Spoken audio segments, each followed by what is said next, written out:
Hello guys, આજે બધા hello અપડેટમાં તમારું બધાનું સ્વાગત છે. આજે હું તમને જણાવીશ ગૂગલ પેમાં એક ખૂબ જ જરૂરી અપડેટ આવી ગયું છે જે તમને તમારા રૂટીન ટ્રાન્ઝેક્શનને ટ્રેસ કરવા માટે ખૂબ જ યુઝફુલ છે. તો ચાલો આજે હું તમને દેખાડું.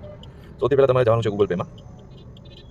ગૂગલ પેમાં તમે રૂટીન ટ્રાન્ઝેક્શન કરતા હો છો, ઘણા ટ્રાન્ઝેક્શન કરતા હો છો, પણ તમને ખ્યાલ નથી હોતું કે કયા ટ્રાન્ઝેક્શન કેમાં કર્યા, શું કર્યા છે, કઈ બેંકમાંથી ટ્રાન્ઝેક્શન કરેલા છે. એ તમામ ડિટેલ્સને ચેક કરવા માટે આપણે ઘણી વખત બેંક એકાઉન્ટ નાખતા હોઈએ છીએ, પછી આપણે રિમાર્ક્સ લખતા હોઈએ છીએ. ક્યાંથી ચેક કરવા એ વિશેની માહિતી હું અહીંયા તમને દેખાડીશ.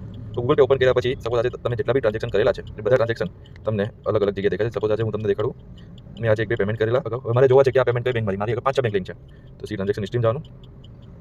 એકદમ લાસ્ટમાં સી ટ્રાન્ઝેક્શન હિસ્ટ્રી દેખાય છે. ગૂગલ ઓપન કરતા જ એકદમ નીચે સ્ક્રોલ કરતા સી ટ્રાન્ઝેક્શન. હવે તમે જે તારીખે જનરલી પેમેન્ટ કર્યું એ તારીખે જોવા માટે નીચે આપણે સ્ક્રોલ કરતા હોઈએ છીએ. હવે બહુ સારું એવું અપડેટ આવી ગયું છે જે અહીંયા ઉપર તમને એકદમ ટોપમાં સી સર્ચ ટ્રાન્ઝેક્શનની નીચે દેખાશે. જેમાં પહેલું છે સ્ટેટસ, તો કમ્પ્લીટેડ ફેલ. સપોઝ કોઈ ટ્રાન્ઝેક્શન તમારું ફેલ થયું છે તો તમને અહીંયા આઈડેન્ટિફાઈ થઈ. સપોઝ હું ફેલ કરીને અપ્લાય કરીશ તો મને આ બધા ટ્રાન્ઝેક્શન દેખાડે છે. પ્રોસેસિંગ, તો કોઈ પ્રોસેસિંગ છે હજી, તો એવું કોઈ ટ્રાન્ઝેક્શન નથી કમ્પ્લીટેડ. બીજું છે પેમેન્ટ મેથડમાં તમે કયા બેંકમાંથી પેમેન્ટ કર્યું છે એનાથી બી આઈડેન્ટિફાઈ થઈ શકે છે.